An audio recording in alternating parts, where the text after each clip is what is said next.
Good morning, dear students. Today we will start our geography chapter 5 elements of weather and climate. Okay, हम इस chapter में पढ़ेंगे elements. कौन कौन से ऐसे एलिमेंट्स है जो हमारे वेदर और क्लाइमेट को इन्फ्लुएंस करते हैं या उनमें इफ़ेक्ट पैदा करते हैं। ठीक है, तो before we start this topic, let's we discuss on the atmosphere. In class 6th you have read about the atmosphere. What is atmosphere? Okay, as we know that atmosphere is made up of different type of gases like oxygen, carbon dioxide, nitrogen, okay, helium. जो हमारा atmosphere है वो different type of gases से मिलकर बना है and this atmosphere protect us from the harmful ultraviolet rays of the sun and at as well as it is very important to survival of a human beings. तो हम यहाँ पे देखते हैं कि जो एटमॉस्फेयर है डिफरेंट गैसेस से मिलकर बना है और साथ ही साथ ये हमको सन की अल्ट्रा वायलेट रेस से बचाता है जो हमारे लिए हार्मफुल होती है और ये हमारे लिए लाइफ सस्टेन करने का एक बहुत ही उपयोगी या ज़रूरी संसाधन है। Okay now let's we see about atmospheric pressure. What is atmospheric pressure? The atmospheric pressure is the weight of a column of air on a place is measured with a barometer. ठीक है, तो किसी particular place या area में atmosphere के द्वारा जो pressure लगाया जाता है या जो वेट लगाया जाता है उसे हम क्या कहते हैं? एटमॉस्फेरिक प्रेशर कहते हैं and it is measure in barometer. उसे मेज़र करने का जो इंस्ट्रूमेंट होता है उसे हम बारोमीटर कहते हैं और इसे हम एक्सप्रेस किस में कहते हैं? डिनोट करते हैं मिली बार में. जैसे हम टेम्परेचर को फ़ारेनहाइट या सेल्सियस में मेज़र करते हैं, in the same way we use millibar okay to denote the atmospheric pressure. तो एटमॉस्फेरिक प्रेशर को डिनोट करने के लिए हम मिली बार यूज़ करते हैं और उसका जो इंस्ट्रूमेंट होता है वो बारोमीटर कहलाता है. ओके, अब हम यहाँ देखते हैं कि जहाँ पे जो एटमॉस्फेरिक प्रेशर है किसी पर्टिकुलर एरिया में अगर ज़्यादा है, ठीक है, एवरेज से ज़्यादा रहता है तो हम उसे क्या कहते हैं? Anti cyclone.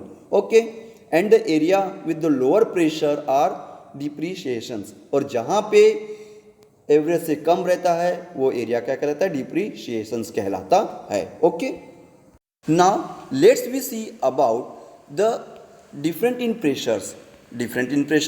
प्रेशर्स के भी वो कई प्रकार से इन्फ्लुएंस होता है. कौन कौन से ऐसे कारण है जो एटमॉस्फेरिक प्रेशर्स को इन्फ्लुएंस करता है? तो पहली बात करते हैं हम air temperature. Warm air is less dense and the lighter so it tends to rise. तो अगर मान के चले कर किसी पर्टिकुलर एरिया में अगर वार्म एयर है तो वो ऑब्वियसली ज़्यादा डेंस नहीं रहती, वो ज़्यादा घनी नहीं रहती और लाइट रहती है. तो उससे कारण क्या होता है? वो एटमॉस्फेयर में ऊपर की ओर जाना शुरू करती है. इससे क्या होता है? इससे it produce the low pressure. जब वार्म एयर ऊपर की ओर जाना शुरू करती है क्योंकि वो ज़्यादा डेंस नहीं होती और लाइट वेट रहती है तो वो एक लो प्रेशर एरिया क्रिएट करती है. नाउ जस्ट इसके opposite side in a particular area और अ प्लेस अगर कोई कोल्ड एयर है तो उसका जो डेंसिटी है या जो डेंस है वो ज़्यादा रहेगा.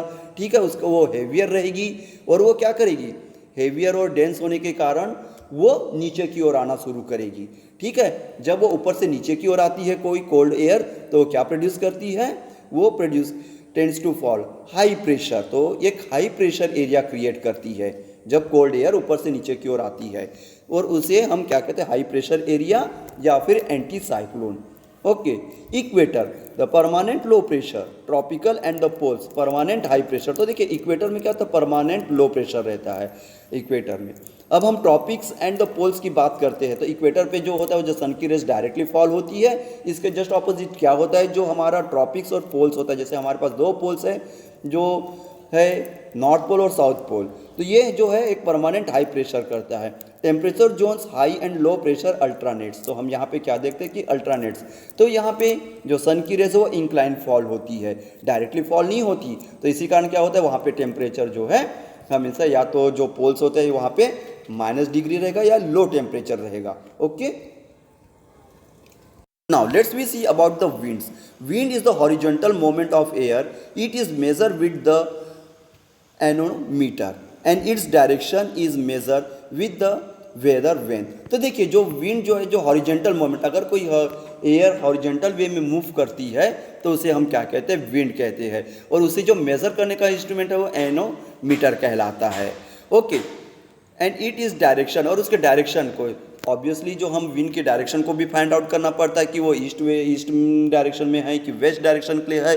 तो इसके लिए जो यूज़ होता है उसे हम क्या कहते हैं, वेदर वैन। और ये किस बेस पे काम करता है, कार्डिनल डायरेक्शंस के बेस पे। कार्डिनल डायरेक्शन ये आपने क्लास 6 के मैप में चैप्टर में पढ़ चुका है, ईस्ट वेस्ट नॉर्थ साउथ, ये हमारे कार्डिनल डायरेक्शन है, उसके बारे में आपने पढ़ा है। और उसी बेस पे जो है वेदर वैन जो है वर्क करता है। Okay, the factor that causes the wind is the different in the atmospheric pressure. The wind always blow from area of high pressure towards the area of low pressure. दो जो हवाएं हैं, जो wind होती है, वो हमेशा क्या करती है, हाई प्रेशर से लो प्रेशर एरिया की ओर फ्लो करती है। ठीक है, atmospheric pressure, the wind always blow from area of high pressure. Area of high pressure से क्या ब्लो कर, से लो प्रेशर एरिया की ओर एयर जो है हमेशा फ्लो करती है ना। द मोस्ट इंपॉर्टेंट विंड, हमारे जो भारत देश में जो मोस्ट इंपॉर्टेंट विंड है अगर हम उसकी बात करते हैं, वो होता है ट्रेड विंड, वेस्ट विंड और polar winds. Okay, now let's we see about the weather and climate. What is weather and what is climate? Weather is the state of the atmosphere at the particular time and place. तो जो weather होता है वो किसी particular place या time के ऊपर depend करता है। It may be A change, हो सकता है अगर अभी रेनफॉल हो रही हो, आप थोड़ी देर बाद घर से निकले तो हो सकता है वहाँ आपको क्या दिखाई देगा कि सन रेज हुआ है, बाहर धूप निकली हुई है। ओके, ये किसी लॉन्ग पीरियड के लिए नहीं रहता। लेकिन क्लाइमेट जो होता है किसी पर्टिकुलर प्लेस में जो होता है एक लॉन्ग पीरियड्स के लिए होता है। ठीक है, अबाउट 30 ईयर्स, कम से कम 30 साल हम एक एवरेज लेके चलते हैं। ठीक, अब यहाँ पे हम वेदर को देखते हैं। तो वेदर जो है वो सनी, जिसको हम समर सीजन को डिनोट करते हैं। विंडी जो है विंटर सीजन के लिए बोला गया है। रेनी मतलब रेनी सीजन मतलब कि आपका मानसून सीजन जो रेनफॉल का सीजन होता है। अब हम क्लाइमेट की बात करते हैं, व्हाट द क्लाइमेट। तो क्लाइमेट जो है वो टेम्परेचर, प्रिसिपिकेशन, टेम्परेचर में भी हाई लो, गर्मी के दिनों में टेम्परेचर ज़्यादा रहता है आपका at the time of rainy season, and at the time of winter season low हो जाता है टेम्परेचर। प्रिसिपिकेशन मतलब कि रेनफॉल के इस पे डिपेंड करता है। प्रेशर, एटमॉस्फेरिक प्रेशर कितना क्रिएट हुआ है पर्टिकुलर प्लेस या एरिया पे। Wind, the speed of wind, the direction of wind पे भी डिपेंड करता है कि विंड की स्पीड कितनी है। कहीं पे बहुत ज़्यादा तेज़ हवाएं चलती है, किसी एरिया पे बहुत कम हवाएं चलती है, उनकी स्पीड कम होती है, या डायरेक्शंस के ऊपर भी हम डिपेंड करते हैं। ह्यूमिडिटी जो होता है, the amount of water vapour present in the atmosphere जो, ठीक है। Now climate elements, temperature. तो क्लाइमेट के एलिमेंट्स के बारे में हम यहाँ डिस्कस करेंगे। Let's we start with the temperature. Okay, now the temperature is the measurement of a amount of the heat in the environment. तो यहाँ क्या होता है, एक मेजरमेंट होता है, अमाउंट ऑफ हीट मतलब कि कितनी अमाउंट ऑफ हीट जो है उस इन्वायरमेंट में अवेलेबल है या प्रेजेंट है। It is measured by the thermometer. इसका जो इंस्ट्रूमेंट यूज होता है वो होता है thermometer. Okay, and expressed with the Celsius या डिग्री, से हम सेल्सियस या डिग्री में मेजर करते हैं। Temperature are represented on the map using the isotherms. तो हम इसको आइसोटर्म्स मैप में जो हम यूज़ करते हैं आइसोटर्म्स के द्वारा। यहाँ आप देख सकते हैं जो ब्लू आप जो लाइन्स या सर्कल देख रहे हैं वो एक अमाउंट ऑफ हीट जो प्रेजेंट है उस समय इन्वायरमेंट में उसको डिनोट कर रहा है। ठीक है, इसको हम आइसोटर्म्स कहते हैं। Okay, now the average temperature and maximum. तो टेम्परेचर में भी द एवरेज, ओके, या तो एवरेज टेम्परेचर को हम कैसे लेते हैं, या तो मैक्सिमम में लेते हैं या तो मिनिमम। मैक्सिमम कब होता है, eight the time of the summer season. Minimum हो जाता है eight the time of the rainy season and at the time of the winter season. Temperature ranges the maximum and minimum even in the newspaper और इन a news. अगर आप देखेंगे या सुनते होंगे आज का जो तापमान जिसे हम हिंदी में कहते हैं है ना, अधिकतम तापमान, न्यूनतम तापमान। Okay, so now let's we discuss about the temperature, the factors affecting the temperature. तो पहला है latitude. Okay, colder in the north than the south. तो देखिए लैटिट्यूड्स अगर हम देखते हैं, लैटिट्यूड्स लॉन्गिट्यूड आपने पढ़ा है ग्लोब वाले चैप्टर में क्लास 6 में। तो यहाँ पे देखिए कोल्डर होता है नॉर्थन एरिया में, नॉर्थ का जो एरिया है वहाँ पे आपका जो है साउथ के मुकाबले बहुत जो है वो कोल्डर होता है। Okay, precipitation is the equator inclined on the poles. और देखिए जैसे मैंने आपको बताया नॉर्थ पोल और साउथ पोल में क्या होता है, सन की रेस इंक्लाइंड फॉल होती है, और इंक्लाइंड फॉल होने से क्या होता है, टेम्परेचर उतना रेस नहीं होता, उतना नहीं रहता जितना कि इक्वेटर में रहता है। Now latitude, after that altitude के बारे में हम डिस्कस करते हैं। Colder if you are far from the sea level. अगर आप सी लेवल से ऊपर की ओर चलते जाए, है ना, मतलब कि ज़मीन से आप ऊपर की ओर चलेंगे तो क्या होगा, टेम्परेचर धीरे धीरे एल्टीट्यूड बढ़ते जाएगा, टेम्परेचर कम होता जाएगा। डेट्स वाई द जो पर्सन माउंटेनियर होते हुए अपने साथ ऑक्सीजन सिलेंडर लेके चलते हैं, है ना।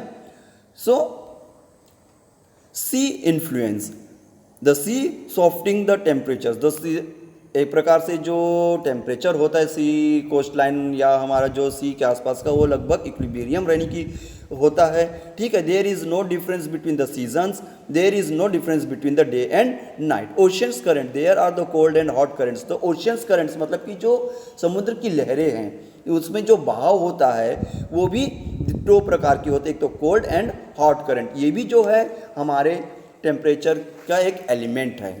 Okay, now let's we discuss about the wind. What is wind?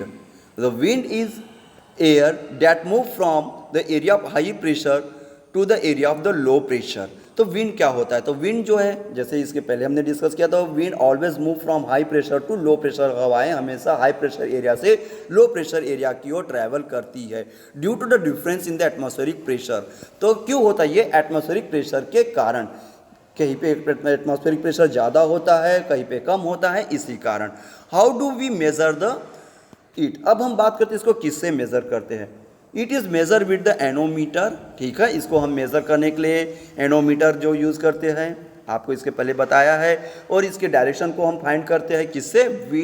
Weather when से। यहाँ आप देख सकते हैं this is a weather vane, है ना, वेदर वेन है। और ये किस बेस पे काम करता है? ये काम करता है कार्डिनल डायरेक्शन के बेस पे। जो कार्डिनल डायरेक्शन आपने क्लास 6 के ग्लोब चैप्टर में पढ़ा था, मैप में भी देखा है, अपना ईस्ट वेस्ट नॉर्थ साउथ, ये कार्डिनल डायरेक्शंस है। ये जो आप देख रहे हैं जो एरो है वो आपका वेदर वेन है।